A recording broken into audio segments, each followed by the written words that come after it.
आज की वीडियो में हम आपको बताएंगे कि किस तरीके से क्विकबुक्स में आप रिफ़ंड की एंट्री को पोस्ट कर सकते हैं, या फिर किसी कस्टमर ने आपको सामान वापस कर दिया है तो आप किस तरीके से उस एंट्री को, रिफ़ंड की एंट्री को करेंगे। क्विकबुक्स, टैली या फिर फ्रीलांसिंग सीखने के लिए आप हमारे चैनल को सब्सक्राइब भी कर सकते हैं। हमें 14+ ईयर का एक्सपीरियंस है डोमेस्टिक और इंटरनेशनल अकाउंटिंग में। हमारा जो भी एक्सपीरियंस है प्रैक्टिकल अकाउंटिंग का, हम इस चैनल पे अपलोड करते हैं।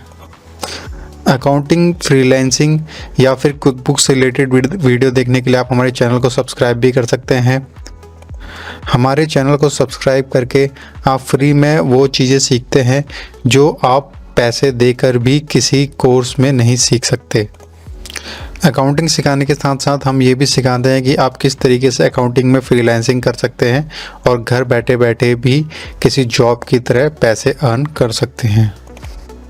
अगर आपका कोई क्वेश्चन है फ्रीलांसिंग, अकाउंटिंग या इस वीडियो से रिलेटेड, तो आप कमेंट बॉक्स में क्वेश्चन भी पूछ सकते हैं।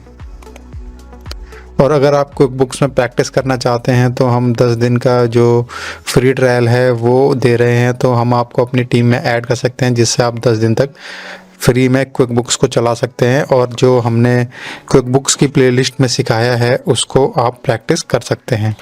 तो चलिए शुरू करते हैं आज का क्विकबुक्स का वीडियो।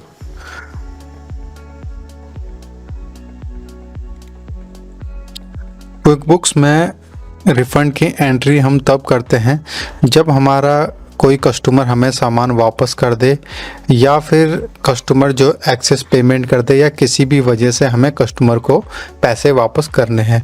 तो इस केस में जो क्विकबुक्स है हमें एक अलग से स्पेशल फीचर प्रोवाइड कराता है। हम न्यू पे जाके हमें क्विकबुक्स ने ऑप्शन दिया हुआ है यहाँ पे रिफ़ंड रिसीट का, तो हम इस रिफ़ंड रिसीट के ऑप्शन में जाएंगे।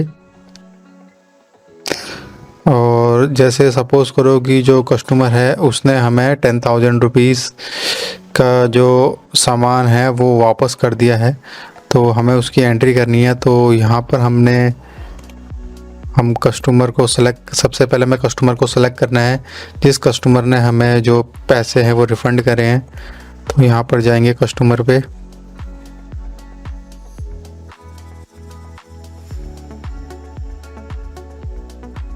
यहाँ से हमें कस्टमर को सिलेक्ट कर लेना है। सपोज़ करो हम यहाँ पे जो ये बालम है, इस कस्टमर को हमें रिफ़ंड करना है। यहाँ पे हम बालम का ईमेल एड्रेस डाल सकते हैं। बिलिंग एड्रेस में हम जो बालम है उसका बिलिंग एड्रेस डाल सकते हैं। कब हम उसको रिफ़ंड कर रहे हैं पैसे वापस, हमें यहाँ पे वो डेट डालनी है। तो ऑटोमेटिकली इसमें अक्टूबर 23 डेट ली हुई है, हम इसको रहने देंगे। उसके बाद अगर आप कोई सीक्वेंस मैनेज कर रहे हैं तो यहाँ पे वो सीक्वेंस डाल सकते हैं। अगर आप टैग वाइज इस एंट्री को मैनेज कर रहे हैं तो टैग डाल सकते हैं। उसके बाद आपको पेमेंट मेथड, किस मेथड से आप जो चेक है या फिर कैसे आप पेमेंट को रिफ़ंड कर रहे हैं कस्टमर को, यहाँ पे वो डालना है। उसके बाद आपको बैंक अकाउंट डालना है कि कौन से बैंक अकाउंट से आप कस्टमर को रिफ़ंड कर रहे हैं। यहाँ पे जैसे हम सिलिकॉन वैली बैंक मान लेते हैं कि जो हम चेक इशू कर रहे हैं वो सिलिकॉन वैली बैंक से है।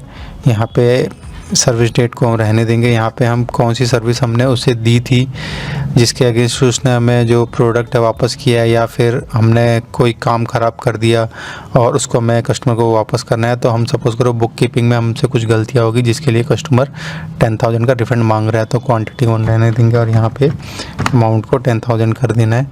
क्लास को रहने देंगे यहाँ पे। उसके बाद 10,000 अमाउंट को लिख के यहाँ पे हमने एंट्री को कर दिया है। आप इसको सेव एंड क्लोज कर लेंगे।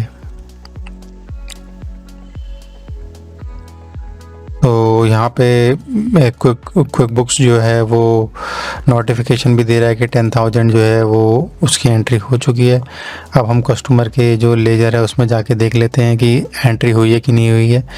तो एंट्री में देखने के लिए हम सेल्स में जाएंगे और उसके बाद सेल्स में जो कस्टमर का टैब है उसमें जाएंगे, क्योंकि अगर हम कोई भी काम करते हैं तो हमें क्रॉस चेक करना ज़रूरी है कि जो काम हमने किया है वो हुआ है कि नहीं हुआ है, और सही हुआ है ये भी चेक करना ज़रूरी है। तो इसके लिए हम यहाँ पे उसको चेक करेंगे। और कस्टमर बालम के नाम से था तो हम उसको यहाँ पे सर्च कर लेंगे। तो ये कस्टमर आ गया यहाँ पे सर्च करने पे।